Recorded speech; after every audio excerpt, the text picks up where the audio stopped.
अयोध्या नगरीतील श्रीराम मूर्ती प्राण प्रतिष्ठापना सोहळा म्हणजे समस्त देशाकरिता आनंददायी ऐतिहासिक क्षण आहे।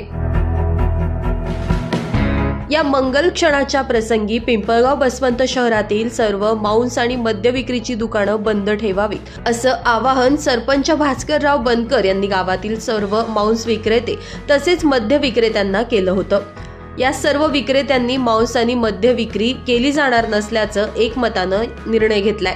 सर्व विक्रेते या आनंदमय वातावरणात सहभागी असून विक्रेत्यांनी ग्रामपंचायत मध्ये भेट देऊन याबाबत पाठिंबा दिला। यावेळी पिंपळगाव बसवंत शहरातील सर्व मांस आणि मद्य विक्रेते व ग्रामस्थ उपस्थित होते। पिंपळगाव बसवंत शहरात 22 जानेवारीला विविध धार्मिक कार्यक्रमांचं आयोजन करण्यात आलं असून संपूर्ण गावात भक्तिमय वातावरणात प्रभू श्री रामचंद्रांची आराधना तसेच दीपोत्सव साजरा केला जाणार आहे। Baswant NH3 digital, Pimpalgaon.